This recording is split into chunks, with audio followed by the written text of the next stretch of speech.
Dr. Owusu Ocho. It's Dr. O for the 804. As the premier knee and hip shoulder sports surgeon in Virginia, I would like to remind you that health equals power. Sports build and uplift communities, nothing else can. The mission of sports medicine is to keep athletes of all ages and levels at the top of their game. Dr. O is located at Ortho, Virginia, Schrader Road office location. Appointments can be scheduled online at orthovirginia.com or by calling 804-939-6688. You can follow Dr. O on Instagram at Dr. O_ for the 804 and uplifting educational content about sports health. Hi everyone, I'm Coach Rick Stockel. I am co-owner of Newman & Dunn Real Estate here in Central Virginia, as well as I am a high school boys basketball coach at Monacan High School. I've sold over 1,300 homes here in Central Virginia, and I would love to work with you and your family in your home buying needs. I am a proud primary sponsor of Ballin in Virginia, and I hope you enjoy this show. Welcome to another episode of Ballin' in VA. We're here today with the 804 legends, Gary Hess and Gary Criswell. We're going to do the 2024 804 football year-end wrap-up is what I call it. Gentlemen, how are you? I'm good. Happy 2025. We were talking about it. It's nice of you to always give us a call and bring us out of retirement because what did you just call it? Getting in the basement. If I had a basement, I'd got in. Yeah, me too. So, yeah, it's great to be here. It's, talking high school football, you're right in our wheelhouse. We don't mind doing that at all. Man, I am honored, man. You guys, like I said, the pillars of our community when it comes to this stuff. You guys know, look, a game ain't a game if you ain't there. That's just what I said. So I just appreciate you guys doing this. We take that seriously, too. You guys. It sounds nice. And it really is a bummer when there are, Yeah. I think about the playoffs this year when you had Glen Allen playing Highland Springs and you had Huguenot Varina on the same night. It's like, man, I want to do both of those games. And, when you look at it, we had to do Varina Huguenot, but I would have loved to have done both.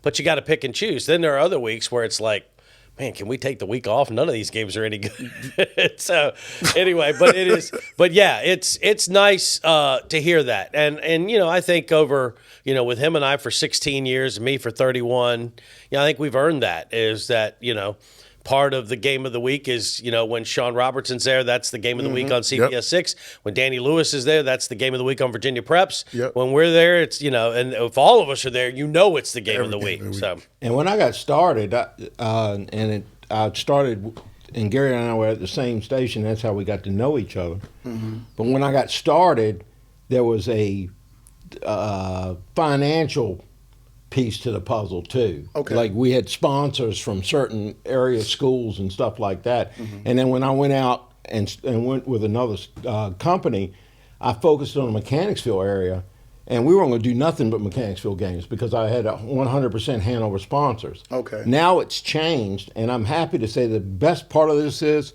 I can't remember if we've ever run it by anybody else other than the two of us about choosing a game. No, I mean, I have been giving, and I only consult you as a courtesy. Yeah. Gary wins all the time vote. I was wondering this. That was one of my questions. So when we first started doing this in 1993, Mike O'Toole was the one that really got it started at WRNL, and I was a part of it. And then over the course of somewhere in the late 90s, to around 2000, it transitioned from Mike kind of overseeing it to me just basically getting to pick what games we do. Mm-hmm. And, back then they sold it week by week. They went into the communities where the games we were doing. So we had to make our schedule for the year in advance. Mm-hmm. And so then we started selling season sponsors instead. Okay. And then we could go week by week, which is a much more convenient way to make sure you're doing the right game.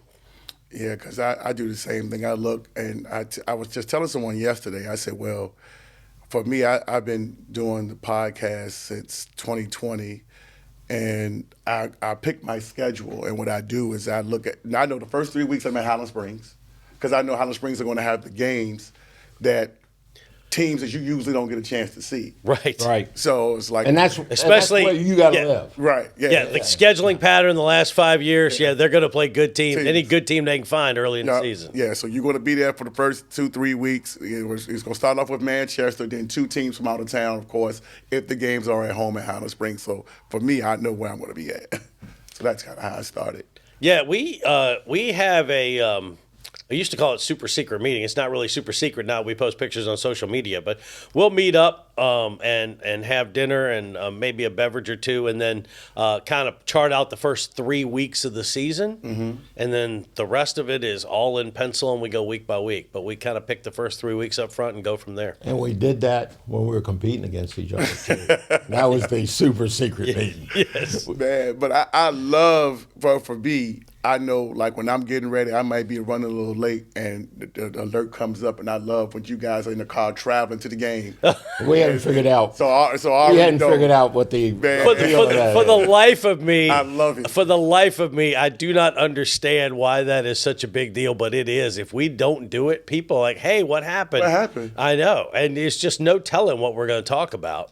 I love it, but that's what makes it the best. It's just like you just kind of freestyle it and just kind of just go, and you guys just sitting back. What I love about it is the camera's in selfie mode, so whoever's in the passenger seat is running the camera. But with it flipped around, it looks like it's inverted. And so everybody's like, "Hey, pay attention to the road." I'm like, "I'm not driving." So hold on, wait a minute. You're not. I always think you're driving. Usually, I am if he's running the camera. Right. But sometimes he'll drive, and then I run. Whoever's in the passenger seat runs the camera. Man, I'm telling you, I be like, here we go. I already know what's going on. I said, okay, well, if they're on the way to the game, I'm late. So, and we don't even know how it started. I have no idea how it started. But it's worked out really well. It's kind of cleared our schedule up too, because like he's working his real job. I try to be off on Fridays and prepare, but it kind of started a little bit because I used to cut on the camera on Friday morning. Okay. And talk about stuff. And I think we may have missed that because, again, it's, you don't go solo. Right. Jerry Lewis could go solo, but I can't go solo. Right. Here's the funny thing is he lives near Hanover High School. Okay. I live near Glen Allen. Okay. And not far from Hermitage either. Okay. So if we're doing a game at Hermitage, Hanover, or Glen Allen, there was a night I really remember where I was driving and we went to Hermitage, and I literally drove laps in the parking lot for like 10 minutes while we were finishing our video. Wow. Which is not bad until people started clearing in. Are y'all driving around in circles? Yeah, because it's empty at first. You're like, what in the world? But Glen Allen has a big parking lot, so. Yeah, now Glen Allen, it's funny because we go in on the bus loop side, and so like sometimes I'll just park in the bus loop till we finish, and then we go in behind the fence and park. If you've ever been to Glen Allen, we actually go inside the gate and park behind the concession stand. Oh, okay. Because of lugging the equipment. So. Okay, yeah. Anyway, yeah, we have a lot of fun. I mean, we talk about the games. There's just no telling. Sometimes we'll talk about what we did that day, what we're mad about. Who knows? It's become an anticipated thing, and there's just no explaining it. Now we got to find somebody to sponsor it so we can make some money on it. Yeah, definitely. And we need a guy to drive for us is what we really need. Well, we had one of the best. You can go ahead and tell that. So story. Alan Fisher was our on-site producer for many years. Okay. And his last year was 2019. Okay. He had done it since 96 or 97. And so back when I was still working with Coach Rinaldi, Alan, and he loved being a part of it. And so every time we went to an out-of-town game, I would always drive my own personal car because it was more comfortable than the station vehicles we had. And the three of us we'd meet somewhere, and I would just drive. And that championship, that in 2019, so that was the Hopewell State Championship game in Lynchburg. Mm-hmm. And Alan's like, I got a new minivan. He has 2 huge St. Bernards, so he bought a minivan even though he's an empty nester. And he said, I'd like to drive. So we meet at the Rockville Mannequin Park and Ride to ride with him. Oh, wow. Opens the side of the van, and instead of taking the back seat out, he took the middle seat out. So we were sitting in the very back like he was our chauffeur. So I could set up the tripod in there to do the video, but on the road. Yeah, we had a blast doing that. But And we got our ABC license on the way home. yes, allegedly. Allegedly, yeah. Post game extra may have included Alcohol. yeah, some of that. So, but hey, we weren't driving, so it was, Fair game. it's all good. So, yeah, it's and part of that is, and like I said, I don't even know where that idea came from, but part of that's just what can we do creatively to because everybody now does video content on Instagram. You know all about that, and I don't have time to do that on a Friday, Right. And I just I do a little activity on Twitter. We have our Facebook page, and so we just do this video, and it's turned out to be a really cool thing. And that page, we also do a live stream of our interview with the winning coach, and sometimes sometimes those videos just go crazy. Yeah. And so it is when the one with Coach Marcus Lewis, when they beat Dinwiddie in the regional championship game, just got thousands of views. It was crazy. So You could tell a lot of people didn't drive to Dinwiddie. I was there because I saw you guys. Y'all were interviewed. I said, "Hey," but y'all didn't know who I were. Well, I was leaving the stadium, but yeah, I remember that game. It was cool. I would recognize you from any distance. Huh? I would recognize you from any distance. Well, you guys was great. Y'all may have been shooting at that time. So again, I know you turned around and did look, but the way it's hard to keep my attention. Were we still in the press box? Yeah, it was in the press. Oh, okay. I was leaving out, but like I said, I think Walker's was up there, so I don't know if you guys were live, but Chris turned around. Yeah. But I tend to get immersed in what I'm doing it's easy. I'm like, when the broadcast is going on. So, which is natural. I mean, that's it was a great game that day, though. doing my thing. That was a great game. That was the Damari Carter coming out party that day. Oh yeah, that kid is. They took the shackles off of him and said, "Go get him, number 6." Go do it. That's right. So yeah, it was another. It's always a disappointment. Chris and I, our first year doing games together with on the regular was 2008. And so we have a great record in state championship games. So I was kind of sad that we added another L this year to that list, but we added a W too because we did the Benedictine game. So yeah, that's right. Yeah, so Benedictine did. So, but yeah, it's just being able to go and be a part of things at a state championship game is, one of the great. I just feel very fortunate that we kind of feel a part of things. And the other thing I love is, when we're in the 804, when Highland Springs is playing Varina or playing Manchester, or it's Dinwiddie, Thomas Dale, or whatever, we're just there calling the game of the week. But when Varina or whomever leaves the area and is playing an out of town team, we don't have to be played down the middle anymore. We're for the 804. Right. So that part's fun, And so, we get to Lynchburg and we're all about the Blue Devils. And, they came up short. They lost to a really, really good football team that day. But that's a fun part when you play it down the middle all the time, when you get a chance to be a homer a little bit. Yep. When one of ours is playing a team from out of town. Let's start there since we're on that thing. What did you? Because I wasn't able to attend the game. So what was your take from the game? Because we got so much from the Varina Phoebus game. Yeah. Well, I'll give my amateur take, then I'll let the analyst pick up where he left, where I'll leave off. First of all, Phoebus is very, very good. Varina was struggling to move the ball against Phoebus's defense, but Phoebus was not able to close the deal against Varina's defense either. So hence the 6-3 score in the fourth quarter. Was it 6-3? 9-6. 9-6. 9-6 score in the fourth quarter. Once Caleb Weitz got hurt, that game was over.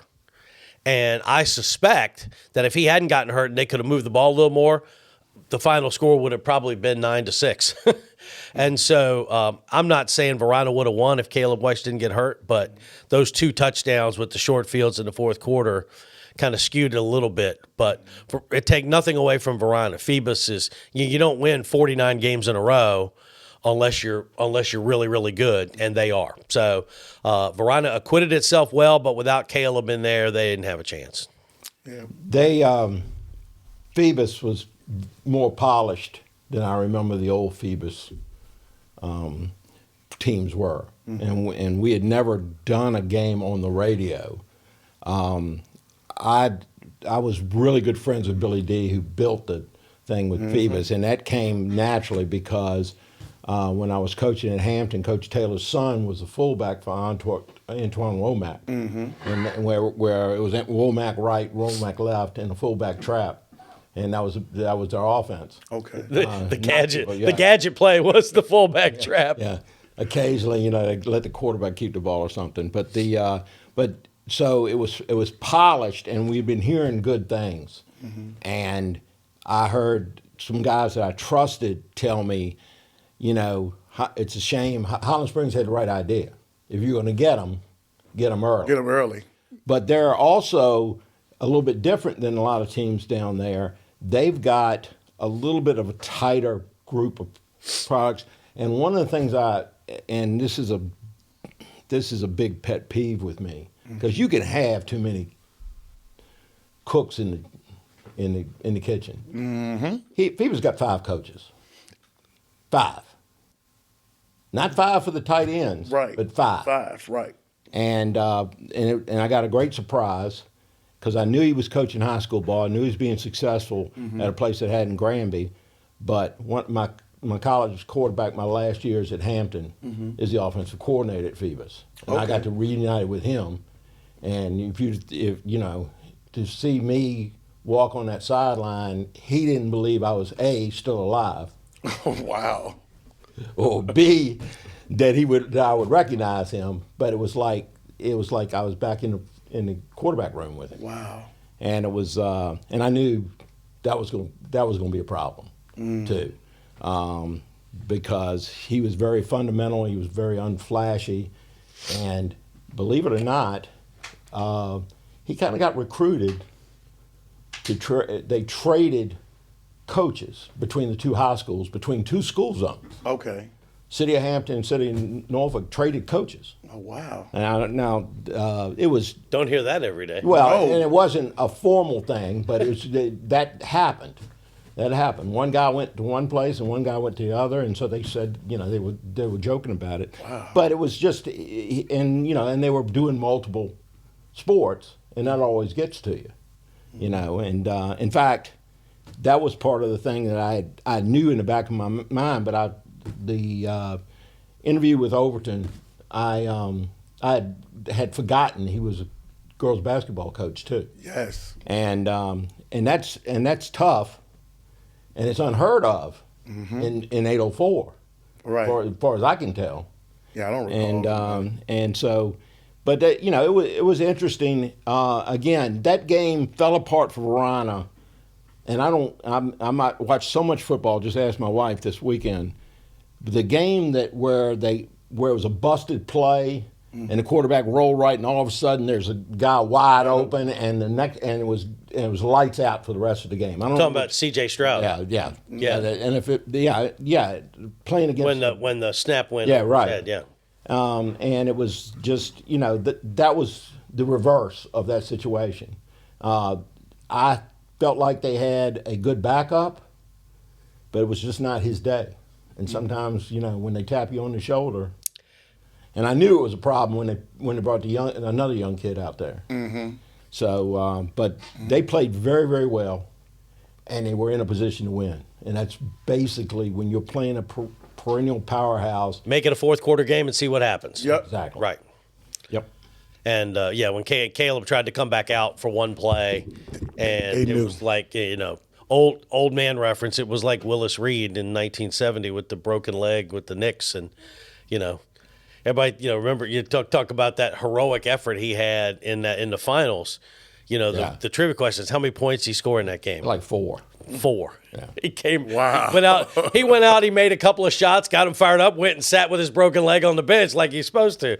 So here's a guy in a 1970 playoff game, and I know how many points he scored. I can't remember how many grandchildren he had.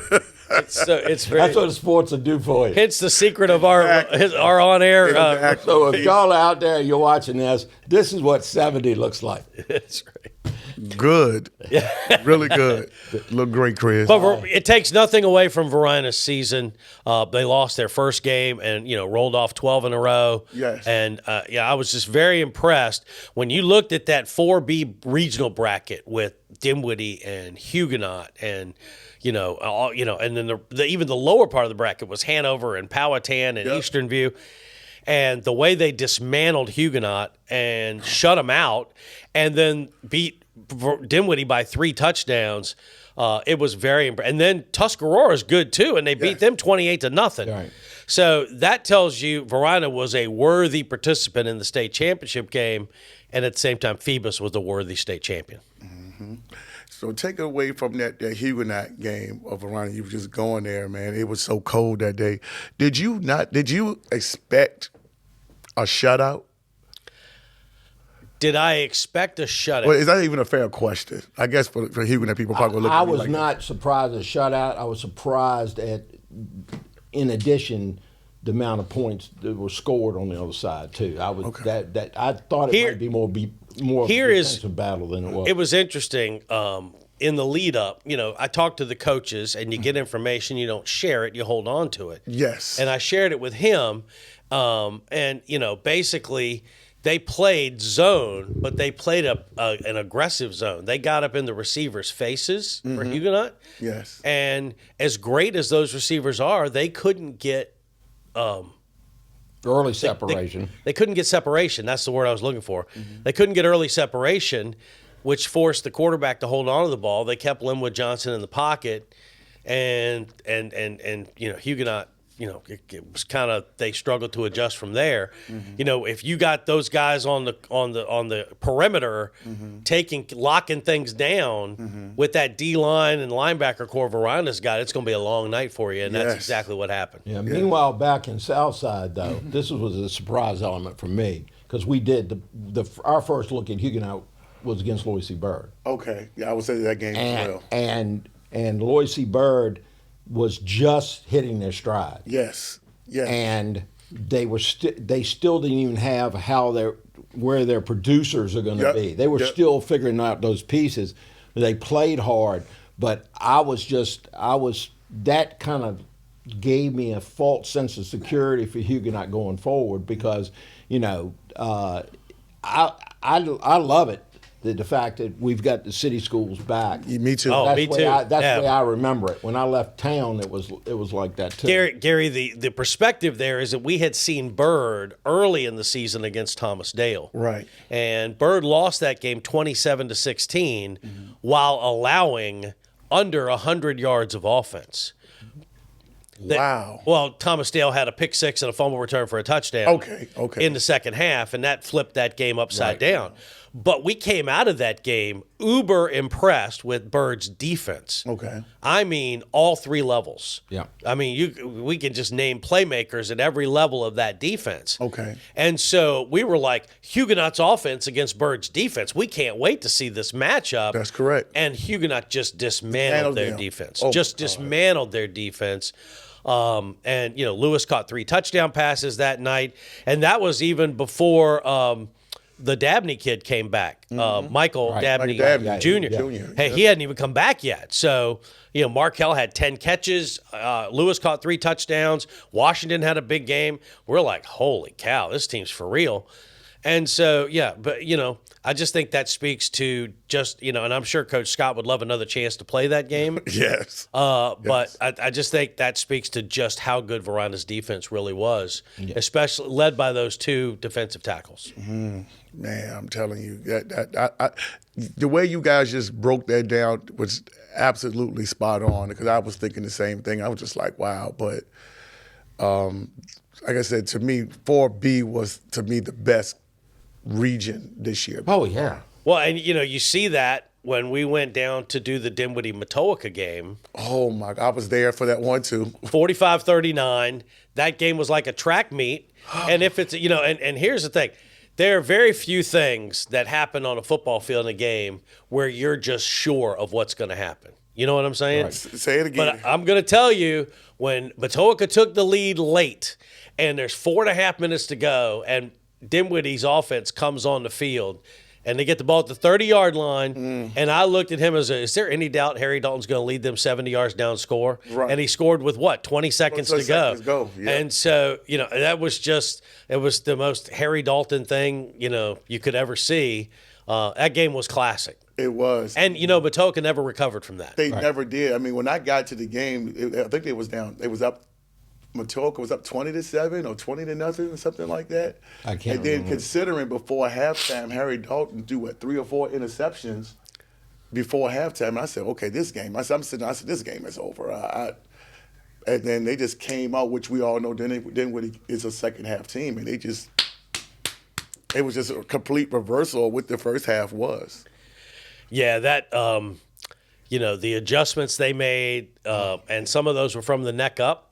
It was, No, it was, yeah. Man.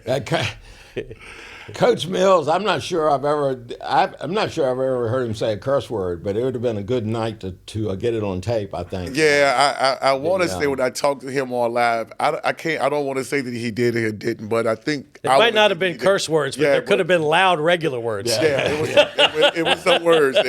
He said something. But he understand. I mean, he understood his group. He understands that whole process there. I mean, I've even accused him of throwing his weight on the other side of not changing the press box, because to me that's a home to put coaches on top of the press box, but you're on the 30-yard line instead of the 50-yard line.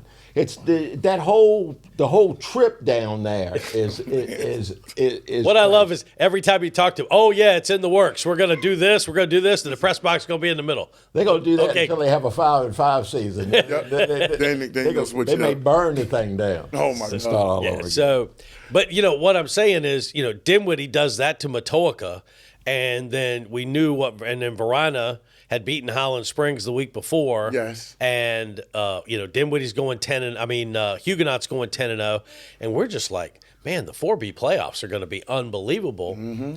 And Verina just said, no, they're not. We're going to take care of business. They made it look easy. Yeah, they made it real look easy. I know it wasn't easy, but they made it look that way. They made it look that way, but it wasn't. Considering that Matoaka went into that Dinwiddie game, they were undefeated. And then that changed their home field advantage because, again, I think if Dinwiddie loses that game with Verina would be at Verina, correct? Because then Huguenot would have had to go to Dinwiddie. Well, and Huguenot and Dinwiddie would have been the second round game instead of Verina Dinwiddie. Instead of Verina Huguenot. Yeah. And so who knows who comes out of that game. And then they got to come to Verina on Thanksgiving weekend. So that changes the whole dynamic. But, I kind of thought Dinwiddie's best chance was playing at home. Home, yes. And, that didn't work out that way against Verina. No. But that was a Damari. If you've seen Verina play quite a bit this year, mm-hmm. we knew how good Damari Carter was. That was the first time we had really seen it. He was banged up a little earlier in the season. Yeah. And, some of, Caleb White was doing his thing. But, it's just like, this is a day for a number 6. So let's throw him 3 touchdown passes, have him get a first down with a fake punt, and get an interception on defense. 45-yard punt. Yeah. Yeah, he does it all. That Bunky Trinity Player of the Game Award wasn't hard that day. No, that was easy for you guys. Probably the easiest one y'all had to pick. Before we go off of Verina, mm-hmm. One of the things I came away with, and it's happened to us before, when we get into teams that are competing at the highest level, mm-hmm. and getting into the state tournament and seeing other super teams. Yeah, I'm a big line of scrimmage guy, but give me 5 or 6 defensive backs that aren't going to get beat twice in a row on the same play or something like that. In other words, competent lockdown guys. Okay. And you got a chance at any level, as long as the other team doesn't have a Derrick Henry in the backfield. Oh, right. Which is a different story. Or if it's L.C. Burr in the early 2010s. Yeah, that part right there. Exactly. But they had the secondary like that. Right. Burr did. In fact, when they really got on a run and they got quarterbacks that were pass run option quarterbacks, mm-hmm. that could hurt you with the legs, and they took the wraps off of them in the state semifinals because there's no tomorrow. State in the playoff games if they needed to, but in the state semifinals, I didn't, you know, if that was the Bird was tailback high school, and that didn't change when they won state championships. Right. But they won state championships because in addition to that, they had a quarterback who could throw the ball when they needed to. And Thank you. And the other side of that is people don't realize the impact of the team's starting quarterback, especially if he's not playing defense. My hat's off to anybody that can bring along a secondary that doesn't have a good passer in their program for those 7-on-7 drills. Because it's still, I mean, that is the closest thing you can get in, without risking your players a bunch of injuries, of real time, real sports, realistic action is the 7-on-7 type action that you get during the week in practice. And if you don't have a quarterback in your program, you know, not everybody has a assistant coach. Right. Matoka does. Michael Birdsong can pass for 7-on-7, but you know it's still. Holland Springs got DJ Johnson. It's still tough to do. And Lauren Johnson before that. Remember Lauren Johnson? Lauren Johnson during the state championship years was the scout team quarterback for Highland Springs. Really? Yeah. See, this is why I have you guys on. He told me that once. He goes, because he doesn't mess with the, Coach Simmons handles the defense. He doesn't mess with it. But when he played scout team quarterback, he could see what the defense was up to. Wow. But then, Father Time catches up with all of us. He's like, no, I asked him, he goes, I ain't doing that no more. Hey, as accomplished as he is, I understand. Yeah, no doubt. I definitely no understand. doubt. But while we was fresh on LC Birdwise on you, man, let's kind of go into their run, which was a surprise, I guess, for me, that they actually was able to get to the state semifinals this year. Congratulations to them, because I wasn't expecting that. I wasn't either. And we saw Bird twice this year. They lost to Thomas Dale because they gave up, the 2 defensive touchdowns. And their defense looked great. And then they just got dismantled by Huguenot. And so, but that, I know, it seems funny, but they kind of had to battle a little bit, and they beat Midlothian that last game of the regular season. And that got them the number 3 seed, which got them a home game. I think it was the 3 seed. Anyway, they beat Hermitage in the first game, which that could have gone either way. And it was, if I remember correctly, it was a pretty close game. And then I gave them no chance to win at Matoaka. Let me tell you something before you speak to that. I do a weekly live on Tuesday nights on Instagram Live, and all of us said the same thing. The only person that said don't be surprised that that Bird pulls off the upset was Harry Lee Daniel, the athletic director at Highland Springs, and he told us the reason being because they was playing that game on grass. And because of the conditions of the grass, what's going to make a big difference. That's a good point. Okay, but go ahead with that. What's your take on that? Well, I mean, I think that's probably true, and their defense kept them in the game. Yep. They made a couple of big plays, and they won by 1 point. But holding Matoaka's offense to 16 points. Nobody would have thought that. That's the part that really impressed me in that game. The story with Bird begins and ends with Matt Bland becoming the coach. Because shout out to Coach people don't realize what tradition does. Yes. You can have pauses in programs. Yes. But my wife, when she was at Douglas Freeman, talked about their overachieving that they did in football. How they were good in just about every other sport, girls and boys. And she said a lot of it was in the bricks. And it's true. And I used to say that about recruiting too. Yes. Head coaches would leave high schools that had great players. It was always a mistake for a university that had done well in another school to assume that when they go in that school, the new coach is not going to work with them. Because it's not any good head coach that's working with recruits leaves it an open end. He's just a conduit. He just sets up the scene, and he lets what's going to happen for the athletes be part of their decision, their family's decision, that type of thing. Yeah. But the fact that it happens at the same school all the time with different coaches, it's just the institutional momentum of programs. And Matt Bland was the only guy that could bring that back. Wow. Troy couldn't bring it back for whatever reason. He exuded it. He lived it. He is a perfect example of a Lloyd C. football coach, player, and enthusiast. But Matt Bland had the best of both worlds. He had order, but he had tradition, and he understood, and he talked, and he started every answer to every question Gary asked him in the thing with, well, we're going to do it our way. But our way looked a little bit different, just a little bit different, and it was a magical season for him. And by the way, my man crush for the year, it sounds bad, 70-year-old guy is Matt Bland's son, who's headed to West Point. Oh, wow. James. Yeah, if he doesn't look like a football player, I just don't know what a football player looks like. Wow. That's right. Prototype. I mean, he got hurt, and he'd come back out played both ways, O-line, D-line. Twist his knee or something and start banging his leg on the ground. Kind of reminded me. That was the treatment. Kind of reminded me when Tyler Warren got banged up in the Notre Dame game the other night, and they said they took him in a tent. And I was like, that conversation in the tent was like, get me out of this, what tent? Exactly. And all of a sudden they go, oh, Tyler Warren's back. He's back in the game. Yep. So that is exactly, James Bland's like the O-line, D-line version of that. I would say the identity, Bland was all over that. The other thing is, and they didn't score a ton of points, but under the leadership of Sal Camp, the offense became good enough with Corey Holland getting healthy.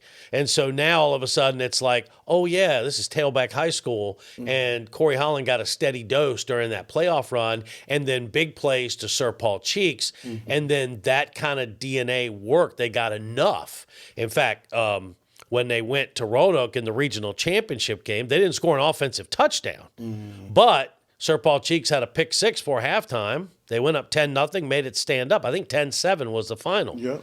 So it was an amazing run. It was an improbable run.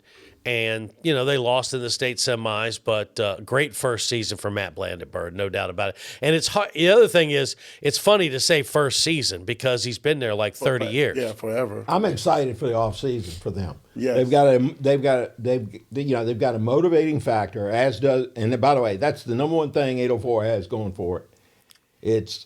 There's motivating factors out there. There's unsettled business. There's receipts. Whatever cliche you want to put together. Right. That does make the off season a little easier in some ways. It's interesting. We were talking about this on the way over here. For years, in our formative years, and in the early years of my broadcasting, before him and I when I was with Coach Rinaldi, the power was 757. Yes. The power was 757. Yes. The 804 was fighting to scratch and clawing. Well, in the early 2010s, the script flipped, and the 804 took that baton from the 757. And in the last couple of years, the 757 has said, no, we want that back. We want it back. We want that back. And you look at Highland Springs' schedule this year. They lost 4 games. Their 4 losses were the Division 5 state champ, the Division 6 state champ, mm-hmm. the Division 4 state champ, mm-hmm. and the Division 4 state runner-up. And so from the iron sharpens irons department, they got plenty of chances to get sharp. Yes. And, and then they fought their way to the regional championship, ran into Oscar Smith, mm-hmm. Who was an undefeated team, and, that was that. But, not all 9-4 records are created equal, and Highland Springs was pretty impressive, even though, they really had nothing for Phoebus or Maury from a standpoint of, kind of hanging in there, or Oscar Smith for that matter. Those 3 teams were just that good. Mm-hmm. And what I want to know is how come none of those 3 teams play each other? Right. That's a whole different conversation. Yeah, how come we can't get a Maury Phoebus game in early September? You think they'd sell a few tickets down there to that? Well, and that's the thing that I constantly have conversations with those guys about. I actually talked to Coach McCain last night for Maury. But they're saying that from the FIBA side of things, because they had to share the revenue with the rest of the conference, that game will actually have to, for them to benefit, to get the money, they have to do it as a benefit game before the beginning of the season. That's the reason why they don't play that game. For real. For real. That's one of the benefits. So all the Hampton schools they split that in the Peninsula District. Oh wow. Yeah, so that's why they always do the benefit game, and this is the second year they have at Maury. So that way that they can receive 100% of the proceeds. Right. So it's like, okay, why can't we see that game? We've seen the Oscar Smith FIBA's game, which was the last 3 years. Right. And, and they were able to make that happen. Oscar Smith, the last team to beat Phoebus. Right, exactly. So, and, there's speculation now that Coach Blunt will not be returning, but he has not yet announced that. But until then, there's always speculation. There's always speculation. But I didn't mean to go down that rabbit hole. But you look at those three great programs. Let's see them play each other. Right. Yeah, we well to see that, but I don't know. And it's I don't want to go down this rabbit hole. No, and I understand the reasons why it's not happening. Right. But it's the same thing in city football, where I'm just so sad that Huguenot and Thomas Jefferson can't play. Oh man. Well, I'll go down. And I understand because I like rabbit. Let's go down it. That makes great. We need, and you're seeing it already in the college game. I don't even want to go in that direction. Oh man, we've gone 40 minutes without saying transfer portal. So as long as we're doing good, we're doing real good. But we could go 40 more and not say it. I'd be okay with it. We need to understand the investment we need to make in our athletes at all levels. Yes. We need to compensate the coaches. Yes. I'm not saying Texas or Georgia, but where it's got to be a little more lucrative than it is now. But it's got to be a better situation than that. And the other thing is we do need a czar of high school sports, at least by region. And don't tell me it can't happen, because you get the right set of principles, and I'm talking about not rules. Mm-hmm. I'm talking about people. Are you volunteering? Yeah, but that ain't gonna happen. But you got my hopes up high. But no, you have to structure the thing. Okay. And it used to be that I think in the world, the principals got. Because there's regional meetings of principals for sports and things like that, but they've got other things to do now, and I'm not saying, and they should certainly be able to pick up the ball. But until we fix that, we're not going to have any answers, because if we don't fix it, it's going to be a similar situation with what we're seeing in college. Is the way we're doing it. The base way we're acquiring talent. And let's face it, acquiring talent begins at where you live. Yes. In a school zone. And if we lose that principle, then the next thing you know, we're talking AAU football. Yep. And I have said on the air that I want somebody to kill me if there's ever AAU football. Oh wow. Replacing high school football. Yeah. I just feel like it does too much for the community. Yes, I don't want to. And when we get to the point where we've got to play a game as an exhibition to make ends meet, it's crazy. And I realize that academics is a big thing, but you got to understand that while the sport is still special. And the sport is special. And if the football team is playing well and a good group of guys, and you've got the majority of coaches that are in the school during the school day, it rights the ship. It keeps the ship on a steady course. I used to tell incoming freshmen when I was a JV coach, you got two ways to make a name for yourself. As a group, you can make a name for yourself because we got a new group of winners that's coming in this program, and 2 or 3 years from now they're going to kick butt when they get to the varsity. Or you can get in a fight or do something stupid. Either way, you're going to become, hey, that's that guy that did something stupid. Yep. That's a guy that's, hey, he's running for almost 100 yards a game. Yeah, as a ninth grader in JV,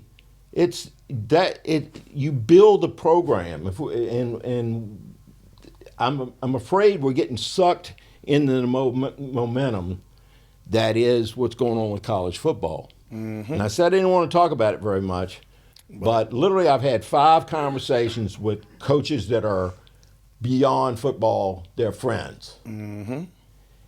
And they all said the same thing. And this is 3 different levels of competition. The money is there. Mm-hmm. The money's there. Have you seen anybody go bankrupt yet? Mm-mm. And that's, to me, is incredible. Mm-hmm. And so, but with high school, the money's not there. It's not. And it's never going to be there. It's so far back. And it's one of the reasons why we have coaching staffs, because coaches want to put out the best product they can with for their kids. Mm-hmm. And there are guys that love this game enough to do it for free. Yes, as we see. Yeah. I'm glad you said that. I was hoping you'd shake your head no. Because I was hoping that wasn't true. Yep. Yeah, but you see it all the time. But yeah, they want to do that. The time and the hours just don't add up. Especially when you have kids. Exactly. Yeah. I mean, it doesn't add up, period. But when you have kids and all the things you miss. You're missing all those things. Right. And now you have to go out here, and on Saturdays you have to do these community events and everything, stuff like that. In addition to that, that's trying to promote the program. I was reading the article this week when Alex Fruth stepped down to Goochland. Yeah. Basically said he had 11 and 13-year-old sons that were at collegiate, and one son didn't see him play the entire season. Right. And, you only get one shot in the parenting thing. That's right. Yeah. And so, I don't blame anyone for that. So it is, there's no golden ticket, the right answer. We just got to navigate. But I think if we, Yeah, you see Coach Johnson, now you got his, with his middle son, Brendan Johnson. Now he's ready to go off to college. So now it's like, hey, how long do we have Coach Johnson here now that he wants to be able to see his now he's got Mike Henderson. Mike Henderson's done. Right. Yeah. He's done. And he'll be spending weekends in State College, that's right. Yeah. And he may come back. I consider him, he's young. Mm-hmm. He's coaching young. And but you can't blame him. That's a tremendous ride. Yeah. Tremendous ride. And for the Johnson family, it's 2 generations. Yeah. And 2 kids that have the privilege to be at the same destination at least for a couple got a daughter that's now. I was just going to say, let's remember there's still one more Johnson who's a student at Holland Springs. Right, yeah. and she's a track star now, so she's doing it real big. So I would assume that once that's over with, we can go down that name. But then at that point, then you really want to have some conversations about what's next for that program. I mean, we've and to be honest with you, I wasn't driving over here thinking, I'm going to light up the coaching world here on this. I don't want to point fingers or anything like that. I just see an obvious void, and I see an obvious strategic problem at school after school after school where I'm old-fashioned, but I just believe that athletics brings a lot more to the campus than a lot of other pursuits. And I'll tell you what, we've talked to coaches who have stepped away, and a lot of times it's about time, and it's about kids, and it's about all of that, or moving up, or whatever.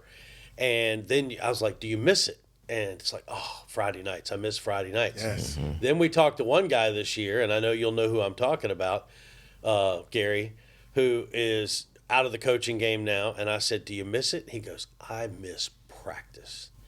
And I was like, oh, no wonder you were such a good coach. He's out of his mind. He misses being on the practice field and working with the kids, and, that's why that guy was a good coach right there. But, it's, the program builders, you just don't know how much longer, the Tom Hall, who spent 25 years at Manchester. Right. Billy Mills, who's now past 20 years or reaching 20 years at Dinwiddie. How many coaches are there out there that are going to get to 20 years at one school? Yeah, now a lot of them are getting a lot younger, and then they're going to take it there. How about this? Lauren Johnson is now the second longest tenured coach at one school in the entire Richmond area. Wow. How about that? Wow. I'm trying to think who's the number one. Billy. Billy, Billy. Billy Mills. Billy Mills came to Dinwiddie in 2005. Lauren Johnson came to Holland Springs in 2007. No, 08. 08. Greg Lilly came to Benedictine in 2009, and Ricky Irby and Kevin Tucker started in 2010. Wow. So that's the list. Wow. Man. So you got 5 guys who have had 14 years at one school.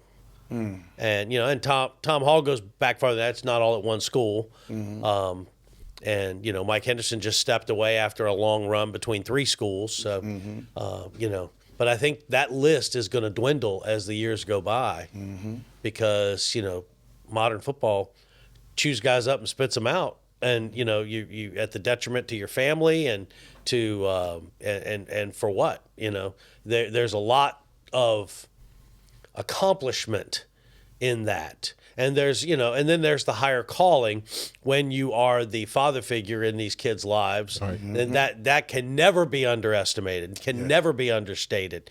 The guys, the coaching staffs, and I'm not just going to say head coaches, the coaching staffs that assume that role of father figure. It's like, hey, we want to win football games, but we want to teach these guys to be productive men and fathers and husbands and so on and so on.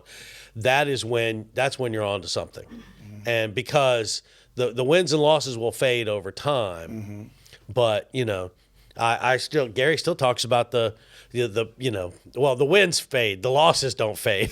Right. Every coach always remembers the losses. But more you remember the guys you played with and the coaches you coached with and the relationships that were built and the difference that you were able to make. That's just huge. Yep.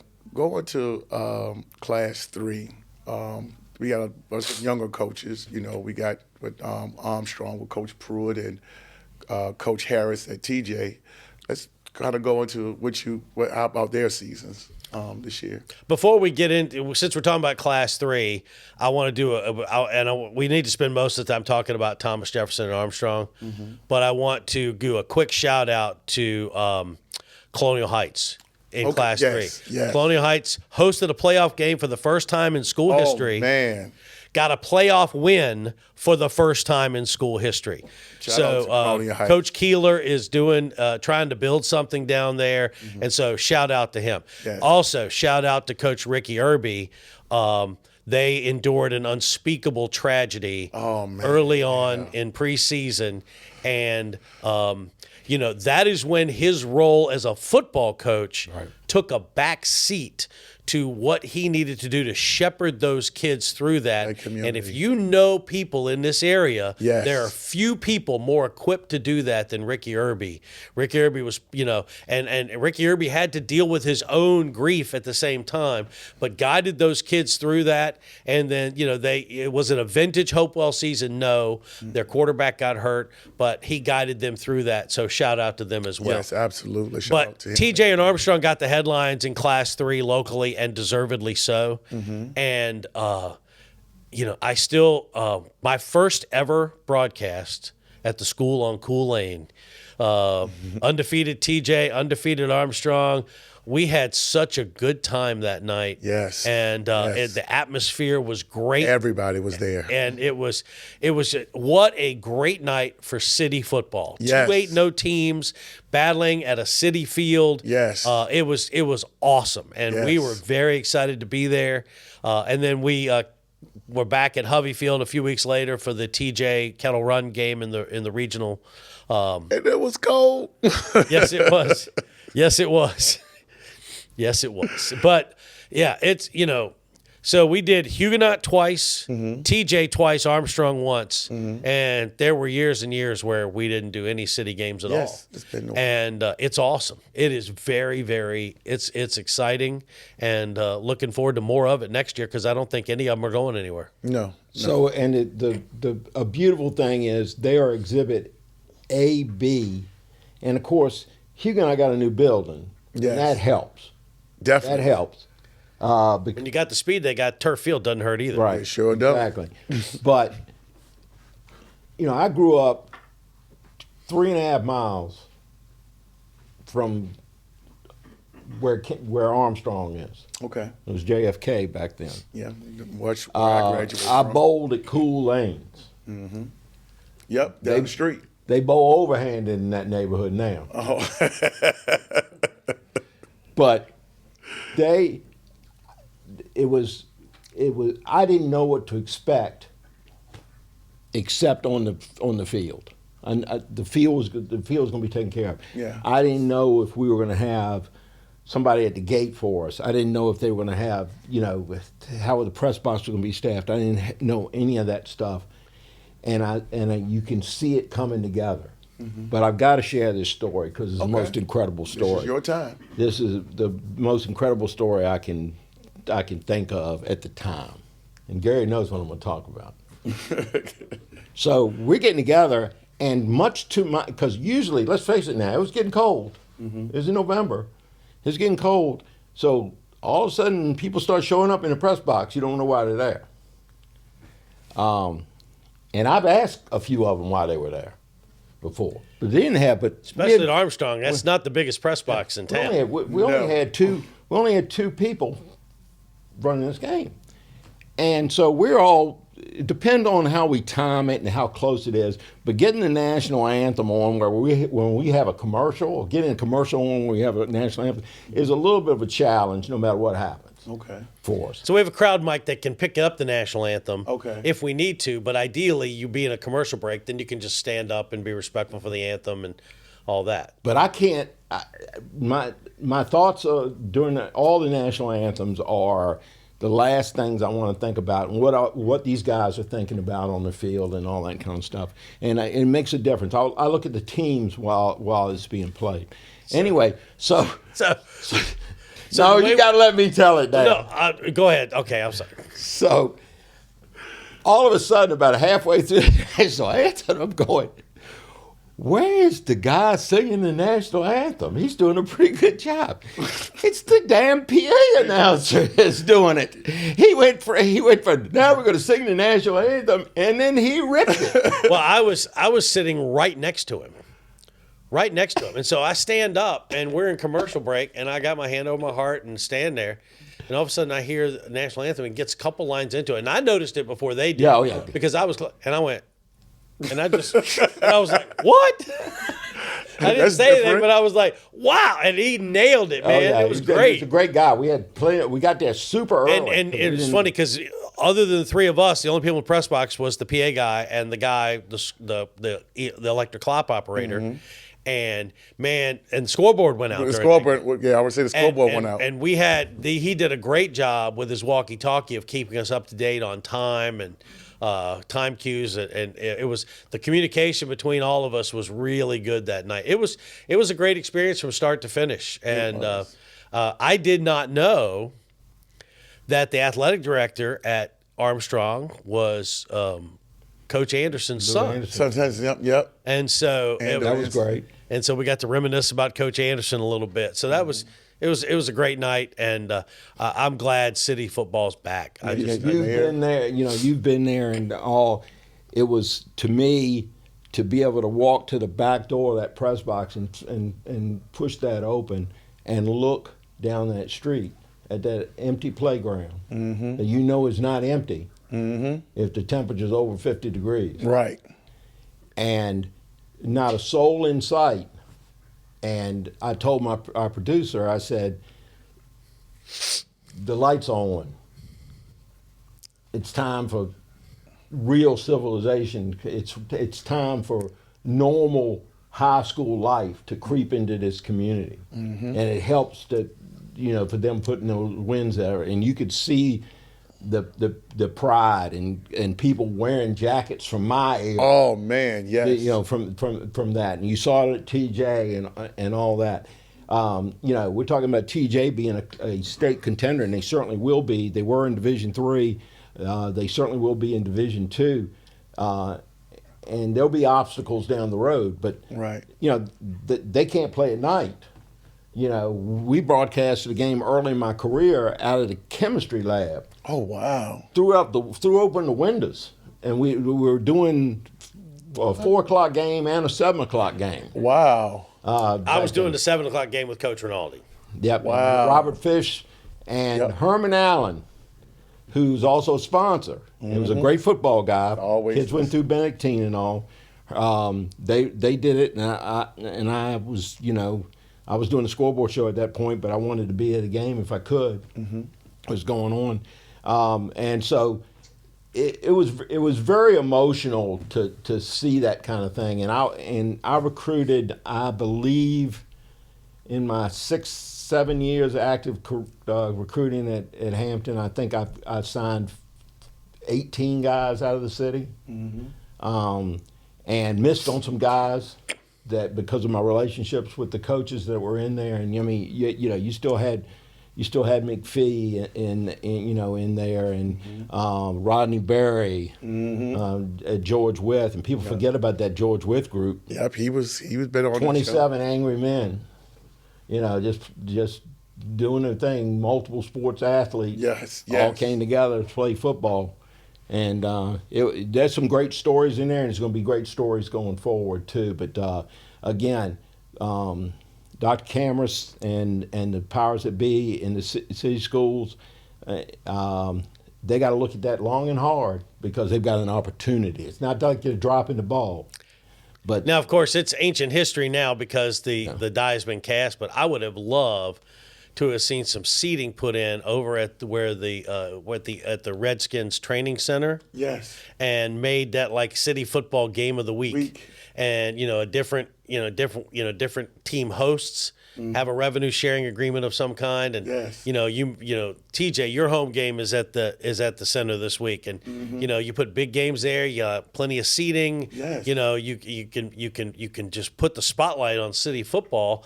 Have big games there. That was a missed opportunity, I think. But Azar could have done that. Azar could have fixed that. But, the other thing is when some of these decisions were being made, city football hadn't had its renaissance yet. It was still on life support. So TJ, Chad Hornick really started that at TJ.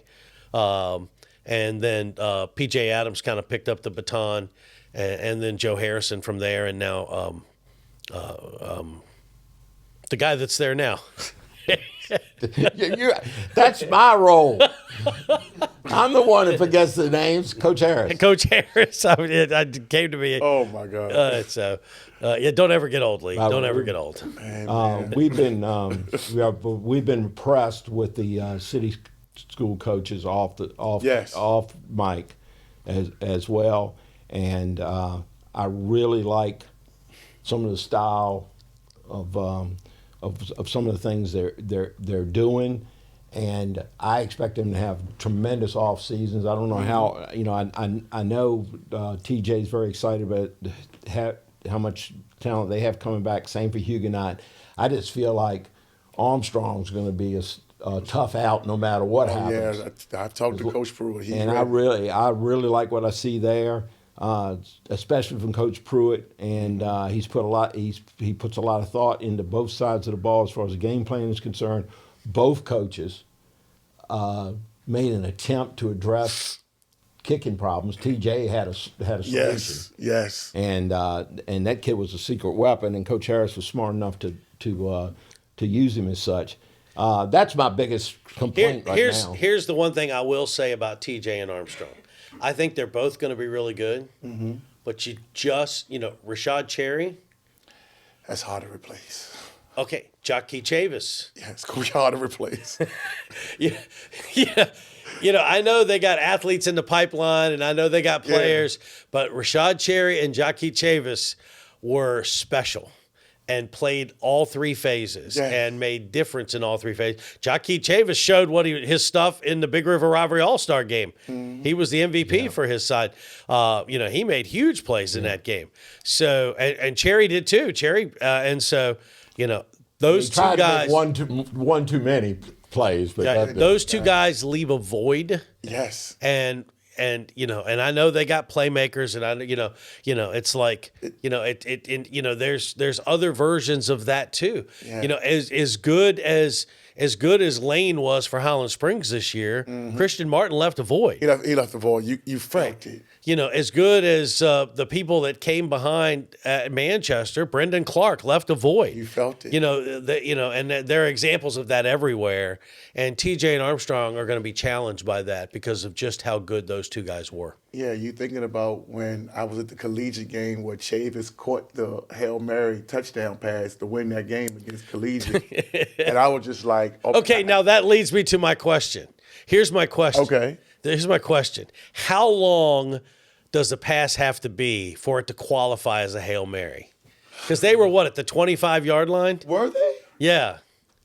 It seemed like they was much further than that. No, they were at the 25-yard line. It was crazy because I was back on the opposite. It was shot at a flat angle. The one I saw was at a flat angle. I was back at the other end of the end zone, and then I went up. I got closer. So taking nothing away. It's a great finish. It's a huge play. It seemed like it was so much further but it's than just that. like everybody called it a Hail Mary. I was like, what is the rule? How long does a play have to be for it to be a Hail Mary? he threw it up and he caught it, 3-4 defenders? And I'm just like, nobody thought threw it up for grabs and caught it. I guess that qualifies as a Hail Mary. Yeah, I would say so.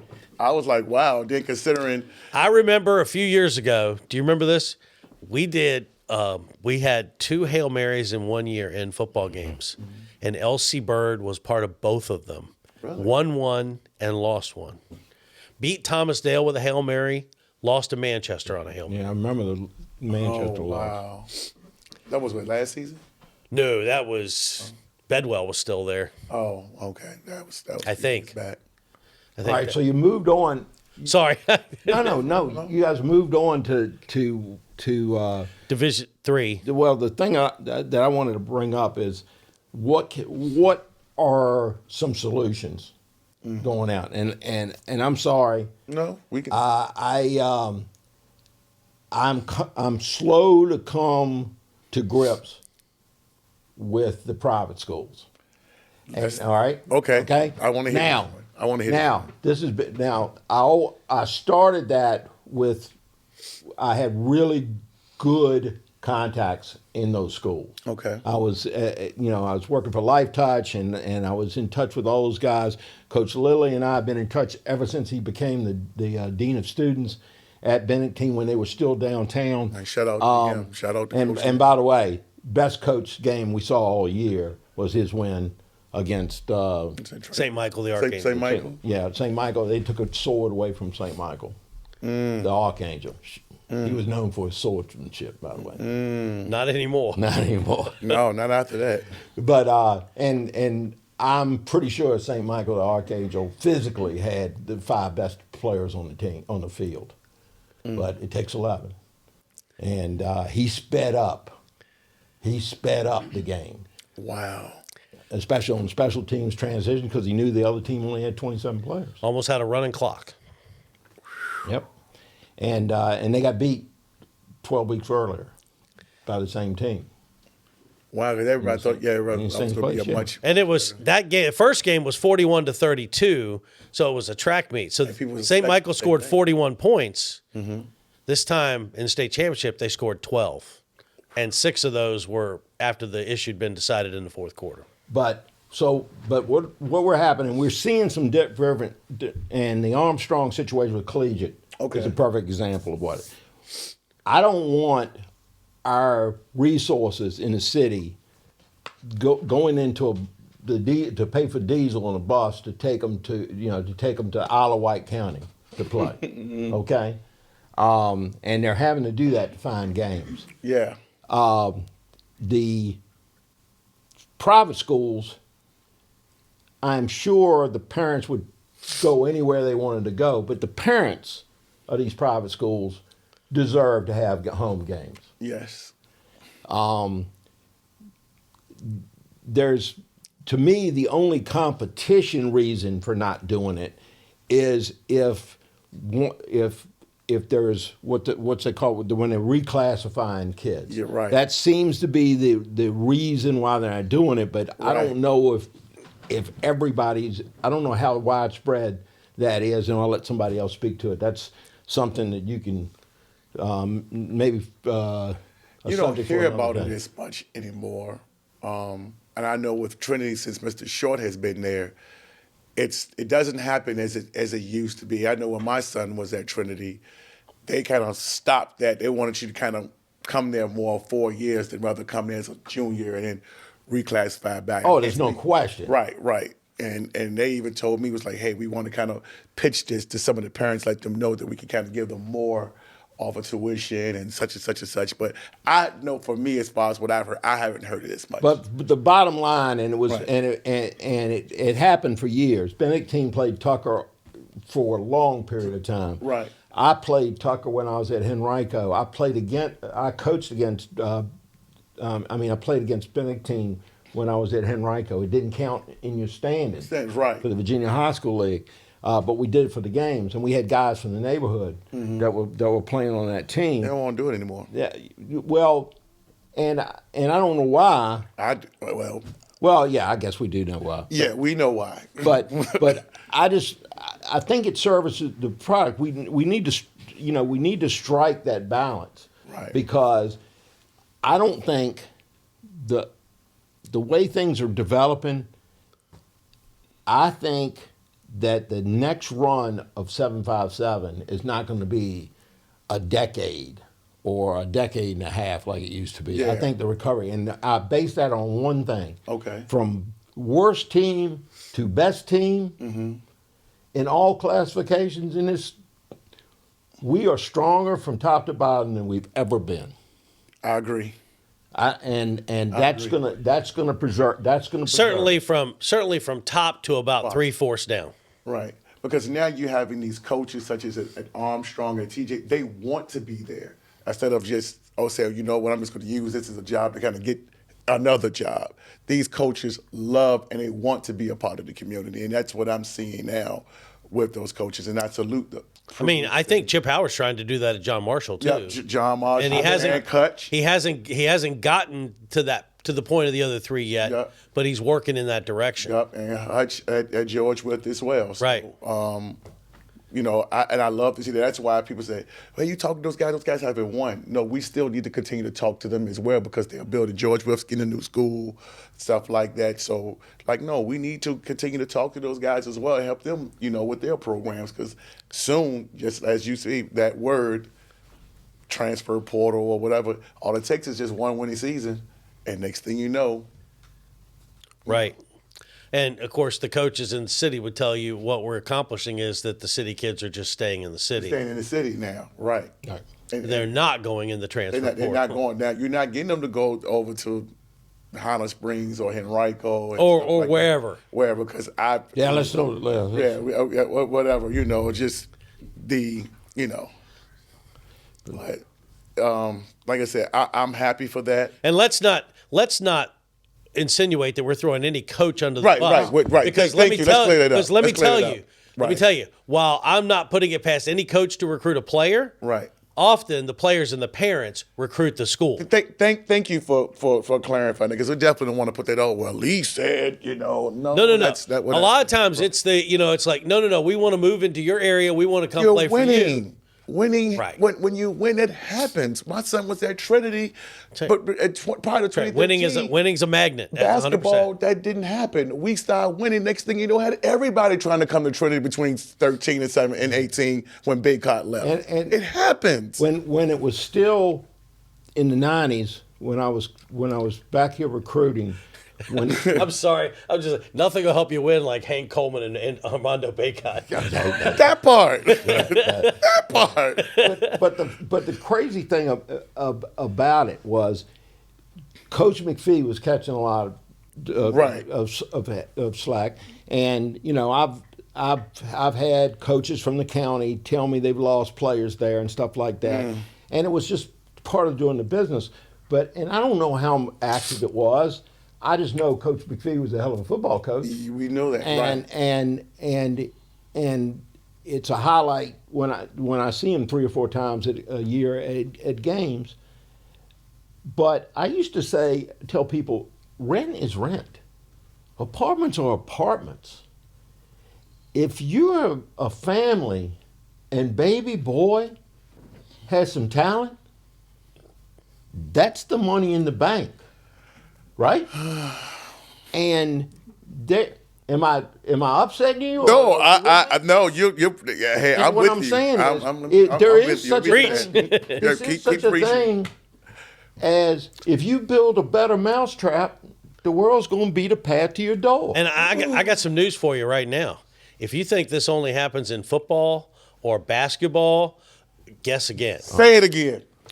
Hold on. Yes. Repeat that again one more time for the people that can hear you very loudly. I said, if you think this only happens in football and boys basketball, guess again. Oh yeah. Can we give examples, or do you want to? No, we won't give examples. Okay. But I I know want some personal examples. But we know.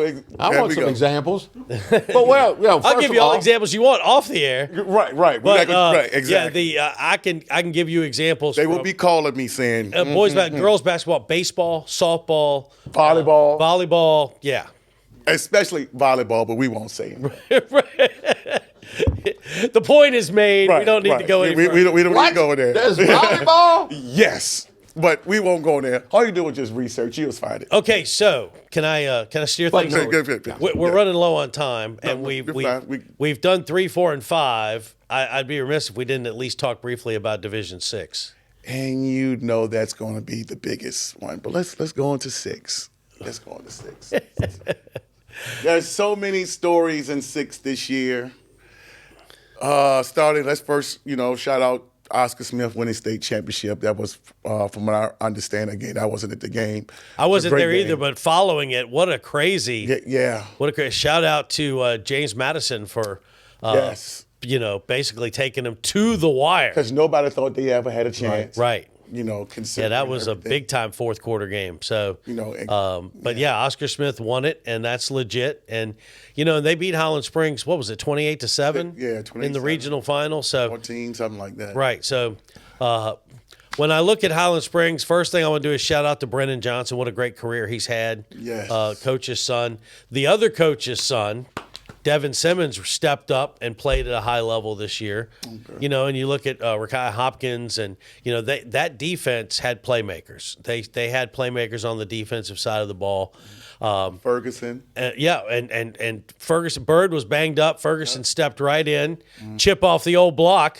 Duran's kid, which we talked about last year on this. Yes, still the fastest man I ever saw in uniform. Right. Fastest, and although Jakiri Henley gets the runner-up spot now, he's in the runner-up spot, but the title is still Ferguson. Duran, I'm telling you. But yeah, Dayron had a great year, and when they were both healthy, that was thunder and lightning. It was pretty good. Nelson Lane, kind of found his way as the season went on. But and I think Coach Johnson and Honest Moment would tell you this was not the most talented Highland Springs team they've ever had. But you know what? They played a rugged schedule. Yes. Every team they lost to either played for or won a state championship. They won 9 games. They were still one of the very elite in the 804, and that's what you get with a Lauren Johnson team. I think you got to shout out Glen Allen. Glen Allen took them to the distance, 23-20. Yes. In that second round playoff game, and Coach Sexton stepped in when Perry Jones left from the staff.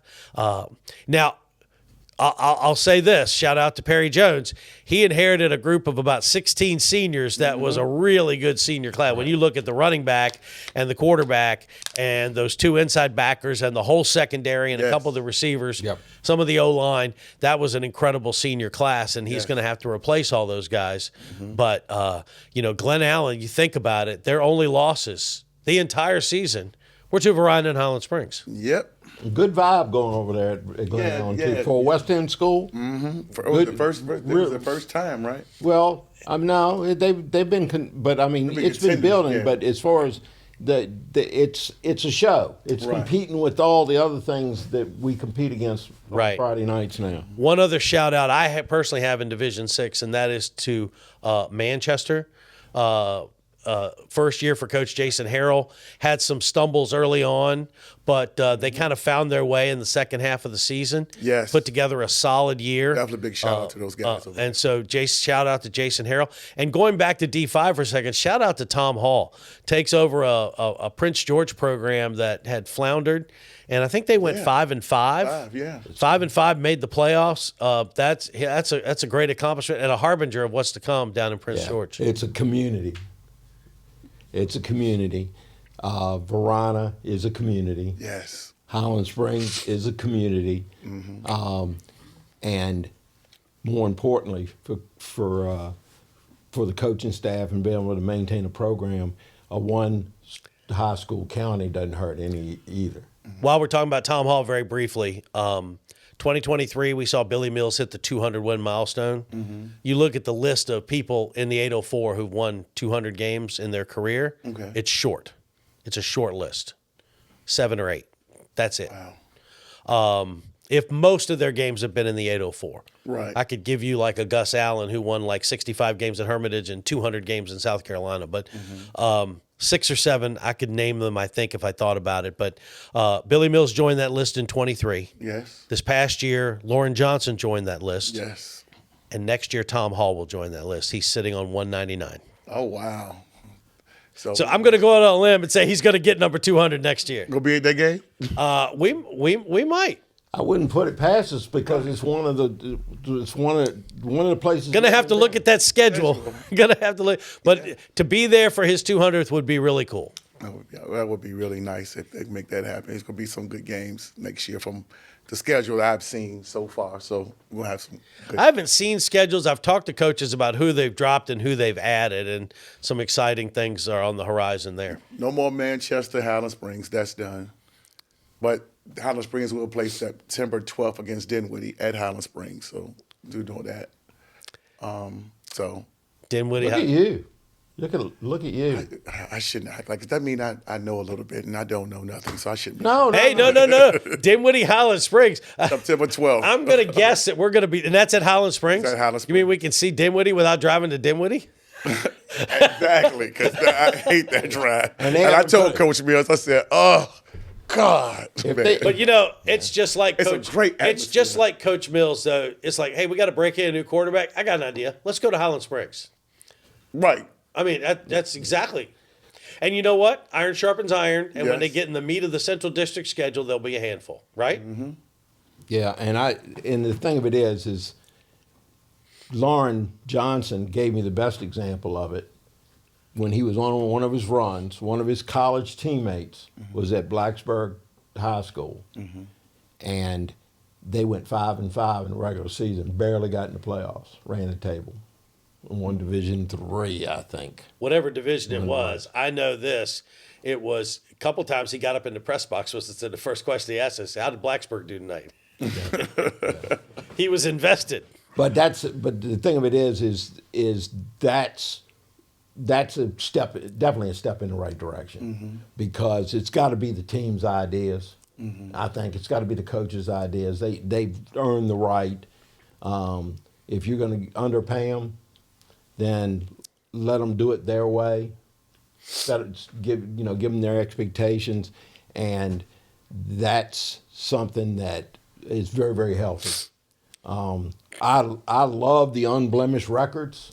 I love what he invented. The 1-0 must go because both teams, one's 8-0 and one's 9-0. Let's be honest. I didn't invent it. I stole it from all the good best stuff is stolen. Yeah. all the best stuff is stolen, but I did not steal it from football. I stole it from Don King. Yeah. Shout out to Don King. Yeah. No, that goes back to '99. I forgot You go back that far, don't you? Yeah. '99. Henrico was 9-0. Was born. Aaron Alexander. Verona was 9-0. And I opened the broadcast by saying Verona's 9-0 and Henrico's 9-0. That means tonight, 1-0, must go. And and it's funny because we were talking about that as a group, a Facebook group called Virginia Legends. And they were talking about how in the old classifications, that Week 10 matchup, two teams 9-0, the winner goes on, the loser goes home. Yeah, even with four playoff spots. And remember, the coach at Monacan resigned because of that. Coach Daniels, I remember he got upset because I think they lost the Bird and his team was 9-1 and he was upset. Coach Daniels, one of those guys that coached, you talk about guys, football coach, also the girls softball coach. Fred Stute still does that. He's the baseball coach at Matoka. And I got a couple of good Daniel stories for you too. Oh, it's all good. It's all good. He wouldn't care that I told him. Okay. No, I had no problem with him saying that. But I remember doing. I believe I was still with Coach Rinaldi. The years run together. I'm not going to lie. We did a Verona Holland Springs game Week 10 where Verona was the top dog. They were ranked number 1. They were considered state championship material. They were 9-0. Brandon Miner was the tailback. I think I don't want to say because I'm not. I think Brian Logan might have been the quarterback. That sounds right. And Scott Burton was the coach at Holland Springs, and they played at Holland Springs last game of the season, and Holland Springs upset them in double overtime, and Verona didn't make the playoffs, 9-1, didn't go. And it's much more competitive back then. Yep. Yeah. So I think the last year of that was 2012. 12, yeah. Because that was Bird's first title. They played Ocean Lakes in that and then it went to the expanded playoffs in 13. And Bird is going back to Class 6 because they was in Division 6. And Holland Springs is going back down to 5. 5, yeah, which is going to be interesting because they're going to be on the side where Matoka is. Was it C?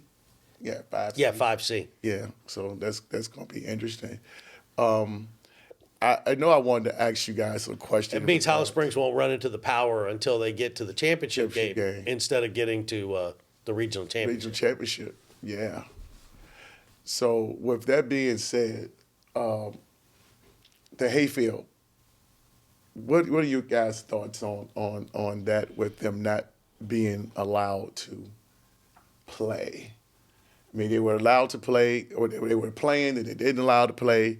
Then they went back and were allowed to play, and they just took themselves off. I don't know how much you guys followed that situation. Oh, it was a mess. Yeah. You want to take a No, swing? you start. I like the way you frame it for me. Yeah, it was a mess, and Okay, I had Coach Overton here a couple of weeks ago, and So I don't know all the details. okay. But here's what I'm going to say. No, I just want you to understand. If those kids were ineligible, they should have been ruled ineligible in August. Thank you. Okay? Now, maybe that's what should have happened. Right. But, somebody washed their hands of it in August. And then all of a sudden, 3 days before the playoffs, somebody's like, hey, we need to disqualify this team. And then, it was compounding a mistake with another mistake. And so then it just became this huge mess, and courts got involved, and the court of public opinion got involved. But, if there was proof that things were done wrong, the kids should have been ruled ineligible in August. Right. And then let the coach circle the wagons, play with who he's got, and have the season. Because I think, his nephew wouldn't have been a problem. Right. And if you got Jeff Overton, you're going to be good. And so, like I said, I don't know all the details, and I saw a little bit of what you had with Coach Overton, but that would be, to me, the mistake was made when a determination wasn't made in August. I agree. And I ignored it until the letter came out. And I'll tell you, I would have kept ignoring it, except I saw one paragraph. Okay. that just jumped right out at me. I'd never seen that in any of these rulings by the Virginia High School League. They referenced the kids that were at Hayfield, that were already there, and how it impacted them, and people were displaced. And I knew that this was going to stick. And I was immensely disappointed that it twisted in the wind that long. And I will tell you this, that when I watched Coach Overton, I was very intrigued the way he handled it. I admired the way he handled it. But somebody did something wrong. Absolutely. And it's plenty of time for him to work his way through it professionally. And I just wish we didn't have to talk about stuff like this. I mean, I remember players, ineligible players and forfeits and appeals and all that stuff. But the VHSL always did that in August, and I'm just not sure. We don't. I'm not sure why it was left to Fairfax County. There's a lot of things I don't know, and I didn't follow it that closely. And to be truthful, nobody followed it that closely until about the 1st of November. So yeah, and that's the thing. I mean, we saw where I remember one year I saw where Huguenot with Eddie Cook. I think it was that 96, 97 team when Huguenot was 8-0, and the next thing you know, it comes out around that time, and then they were ineligible where they had to forfeit those games. Right. In this situation, and we don't have to spend too much time on it, they didn't have to forfeit any games. So I'm just still kind of confused on, like, you're going to wait till the 8th game of the season or 9th game of the season or whatever it is, and then you didn't make them forfeit, just ruled them ineligible for the playoffs. So I'm confused. So what are they ineligible for? And if they were ineligible, like you said, it should have been done in August. Right. So I'm just kind of confused. And All right. So what's your thoughts as far as, has the warning shot been heard? I don't. And what? How many is too many? If you do it with 3 kids, nobody notices. If you do it with 20 kids, so what's the number when it suddenly becomes an issue? And that's When mass transportation starts kicking in, then you're. Here's the thing. I'm not making light of it. Here's the thing. We have questions. We don't have answers. there. You go. And so that's that. So.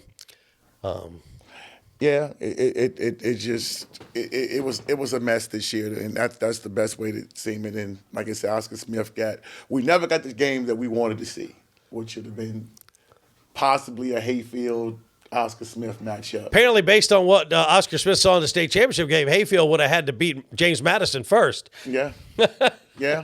And the way James Madison played, no telling what we could have seen, but we just assumed that could have been the case, but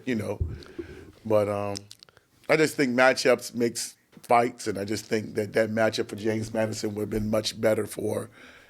I don't think they matched up well with Hayfield. Right, in probably my not. Opinion. Probably not. But for Oscar Smith, that was perfect for. What was the reason? All I know is this is the first, since when Overton went there, it's the first time I thought of Hayfield High School since I watched Remember the Titans. Exactly. Nobody even thought that. Yeah. They had a good high school wrestling program in the late 70s. Yeah. What was the reason that I didn't get into that part of it very much? What was the reason he left Freedom? He said that mainly for him, he didn't want to leave, but he didn't get any support from the administration. They brought in a new administration. And of course, as far as sports-wise, they didn't really support that, which he was okay with. But then they because he said he was going to stick it out, because these were his kids going to their senior year. But then, I guess financially, they came and kind of threw him something that way he couldn't, because again, he was able to teach at the school. He wasn't able to teach at the school. So I guess when you double your salary, right, from, hey, I'm making this here as a security guard, and I get to go to this school and then be at the school with my players full time. Okay. I guess from that standpoint. Money talks, and you know what walks. Yeah, Yeah. So that's when they start you seeing it where he wasn't qualified for this, and that's when it kind of takes away from the sport, and you start to kind of. I like it. I liked what I saw, and I liked the improvement from the year that Manchester beat them when I first got on my radar, and I liked the improvements they made. There were some things that I questioned a little bit, not X and O wise, just the way the players were able to conduct themselves and things like that. But that's real, because I loved players like that. The more offbeat players I had, the better I felt like I was going to be. And he did it with minimum players. A Division VI school should have at least 8. When we saw them against Holland Springs at the end of the 23 season, they had the quarterback who was kind of the maestro, like the undersized quarterback, right? Right. Yeah. And then it had all those D1 receivers, and then he's got the stud in the backfield. And Overton, he had that run down the near sideline where he hurdled the guy, and I was like, Simmons' son. Right. So we were just like, oh, okay. I was like, and literally the kid, get to his credit, basically was a product of the system. right. You had to commit so many people to the run that, okay, I'll take my 50. His greatest thing he ever heard was back shoulder fade, Right. because he had guys that could go get it. 2,000-yard running back and a couple of D1 receivers. That's a good formula. That's a good formula. Exactly. And we were not able to see them do that this year because no telling what could have happened if none of the distractions would have been there, how good Jeffrey Overton would have performed this year, and along with those receivers that they had. I don't follow. I'm terrible about recruiting. Yeah. Is he still going to Tech? He's going to Tech. Yeah, he's and I'm Tech. and I'm hoping I hope he puts it behind him. Because he's got a lot of talent. He's got a bright future at Tech if he can. A lot of kids. I did hear that the kid that's at Clemson, the receiver from Hateville Freedom, we should say. I did talk to one of the coaches. He said he was having a tough time adjusting because of how things went this season, how it did affect a lot of the kids, which things get left out. We talk about the wins and losses. Oh no, there's collateral damage. Yeah, there's no question. Yeah. It's affected by that. So. Well, it'll bear watching, that's for sure. And there, you look at the power programs from the 757. You look at Hayfield. Yes. You look at what LCA is doing in Division III. And then then you have others. In the lower divisions. I tend to spend more time focusing on the 804, and then we'll worry about what's going on in the other parts of the state when we get to the state playoffs. So, Dinwiddie Highland Springs, September 12th, huh? Yeah. Okay. Yeah. And Verona will travel to. Verona's playing Maury this year. I knew that. And Marana is playing also Norcom, Indian River, and Hayfield. Well, they will be going to Hayfield. Yeah, I'd heard they were in the process of finalizing the date with Hayfield. Yeah, that's done. Okay. That's done. I think that's October 3rd. Hayfield and Maury, both on the road. Yeah. So Marcus is he's putting together a Coach Johnson type schedule. Well, man, you look at who they've got coming back. Yeah. Dude, Hey. I so appreciate where they are and where they've put us on, on second Saturday in December. Yes. But I think of where Marcus started during COVID, and somebody left the mic on, and Dave Bedwell brought Hermitage in there and was just beating the dog out of them at Verona. And I said I called several people. And said the first thing you do is cut that microphone off. That's right. Because they were basically cutting the camera on, and the county was paying to hear a new coach, one of their own, not a stranger, right, legendary player, and I'm just so proud of him. Colorful metaphors. So proud of him. I just, it's been a great journey, and it's not over yet. No. Well, we ain't got home yet. We got more games behind us. One day at a time. We got more games behind us than in front of us. We know that. but we're not riding off into the sunset just yet. So, yeah, we'll gather sometime in mid-July and look at the schedule and start getting our ducks in a row and be ready to roll in late August. I can't wait. And if somebody puts in an elevator to the press box, brings in catered food, you'll find us at the same spot for 10 straight games. Okay, athletic directors, y'all heard that, right? Y'all heard this. Harry Lee. Harry Lee takes care of us. Harry Lee takes a lot of ADs take care of us. All the ADs they do. Miss Page, all of them. I don't know where. I don't want to name names, but I mean, all of them do. I think all of them, but. So I'm impressed with the fact that Gary picks up the phone if something's not right. And it's not like we're complaining about something or anything, but a gate might be locked or something like that. He picks up the phone, and I remember the first time he did it, and I'm going, good luck.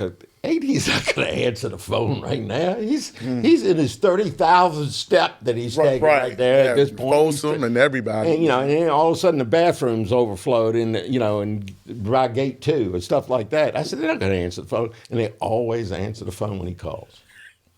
Hey, man, that's legend sitting over there. It's not about legend. It's not about me. It's about just you build relationships and you care about what you do, and hopefully that comes across. Well, I hope to be that someday. Oh, you're well on your way, my friend. Well, I thank you. Hey, thanks for having us. Man, this is beautiful. You're welcome, man. You guys, man, it's so fun to have you guys here to give your perspective on, because you guys do so much for the community and for guys like myself too. We were talking on the way over here. We were like, what are we going to talk about tonight? I was like, I don't know. But if it's high school football, I think we could fake it for 90 minutes. Well, look, let me tell you something. I couldn't have done it today because I was driving. But if I had come into a plan with a plan in my hand and I was like turning the sheets over and showing him, all right, in the third half hour, this is what we're going to do. I think he might pass out. Because in case you haven't noticed, I really don't have a lot of playing. What's really funny is he'll trot out the cliches, and the one he always says, the will to prepare must be greater than the will to succeed. Yet he doesn't apparently have will to prepare or succeed. I'm the same way. Well, no, actually, we kid. He does prepare. I prepare the things I have to prepare to call the game. Right. He prepares by watching film. All right, so let me tell you something. I do prepare.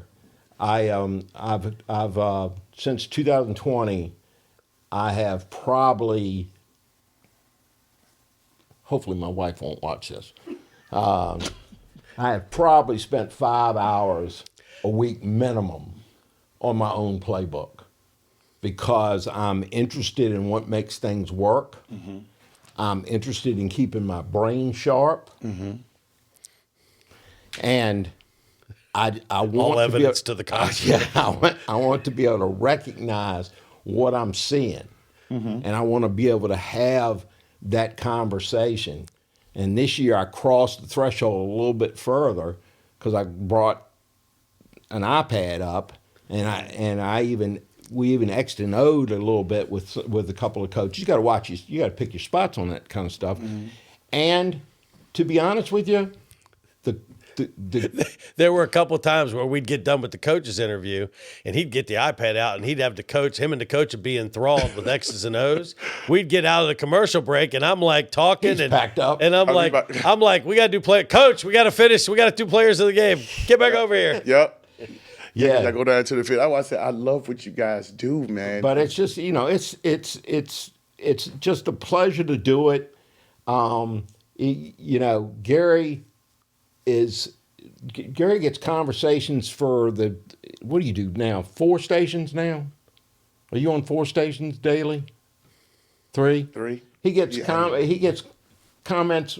He's got people that listen to him all week long, that are at these games. And it's funny to have that, but it does keep you humble. You got to kind of stay humble. I remember the first time I ever had somebody recognize me by my voice. I was going through a checkout line, and she looks at my credit card and looks at me, and she says, "Do you do high school football on the radio?" I said, "Yeah." "Why, yes, I do." And she said, "I just want to tell you, thank you so much." I said, "Well, thank you. We do it for the listeners." He said, "Yeah." She said, "I listen to your show, and I know when y'all go off, it's time to go get my daughter who's playing in the band." And I'm going, "Oh, I'm not the star of this conversation. It's the band." But it was a nice thing. But the greatest thing of it is the situations where it's given, because the station wants us to get clicks. We are a huge local presence. I want to thank people that respond to what we do, because they've got, only if you take out the Flying Squirrels and Richmond, the local element, it's pretty low. Right. And so we're a part of the old throwback, and Richmond's a throwback type of city. Yes. And in case you haven't noticed, and it's been a great experience, and doing stuff like this is great. But thanks for just paying attention. Gary and I would text him back and forth watching the game, the Notre Dame Penn State game. Yeah, Notre Dame Penn State game, and I just printed the transcript. Screenshot on a screenshot of just what we were talking about and stuff like that. And it's just, that's the kind of thing that we know there are people out there. We know the big games, people are listening. That's how we know when Marcus Lewis gets, 3,000 hits on his interview. It's shows what Verona Nation's about. It shows, and all the programs that are in the developing stage are going to get bigger and bigger. I just wish the TJ thing would have happened. At all the schools it would happen a lot faster, because you have alumni. I mean, I played in the era where Armstrong won Capital District. They were 8-1-1 and stuff like that. I've told you before, my debut high school football game on 9-10 in 1993 was Huguenot against John Marshall. And it was at Hovey Field. It was a big game. I was there my senior year. So going back to the Hovey was a big deal for me. I had been there when it's colder, by the way. Well, yeah, we played on BET in 91 against Central State. Central State was the Renegade Division II program back then. And the wind was, because they didn't have those high-rise apartments all to block that wind coming off Lombardi. No. And it was, No. He knows. I'm from that neighborhood, so no, they did not. That neighborhood many days. Really? Where'd you grow up? Actually, I grew up in Highland Park. Right. But I went to Henderson Middle School, so I'm from that area. So 3rd Avenue. Because I'll share this with you. When Coach Taylor hired me, we used to get together on Friday afternoon with the players during the off season, and I'll never forget it because it was the day Magic Johnson announced that he had contracted AIDS. 1991.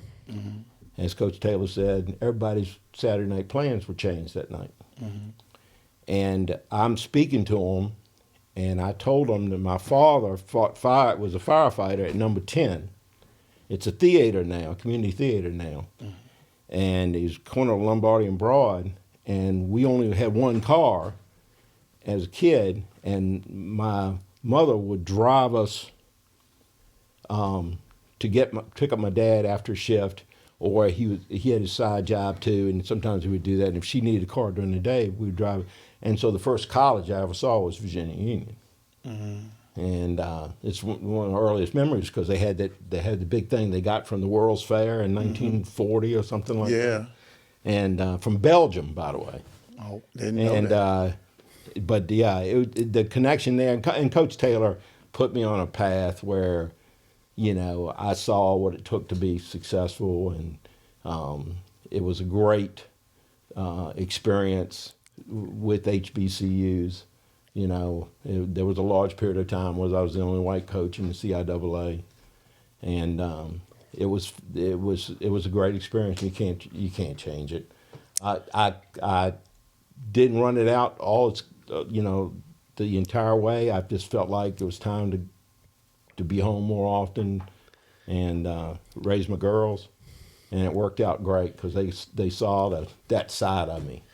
And they keep tabs on the coaches that I coached with and stuff like this. Lee, we know we provide a service. We know we have a blast. We have a good time. That comes across. Mm-hmm. But it's about the kids. Mm-hmm. It's about the game. It's about Friday Night Lights. It's about serving the community. And that's always been my top priority, and I'd like to think that comes across. And on that note, that's if you can't end on that one, man, that's all we got, man. But thank you, man. I thank both of you guys again for just allowing me to do this with you guys, man. I just don't know how to feel. Say how to carry Michael for me too. Oh yeah, I'll do that. but everybody, again, I want you guys thank y'all for listening, and or even for people who want to watch, make sure y'all like, subscribe to our channel, Morrisette Media. And on that note, I'm going to say we're out. I appreciate y'all watching the episode again today, y'all. Go over, make sure that y'all check out my man, rickstockel.com for any of your home buying needs. Appreciate it. Thanks again.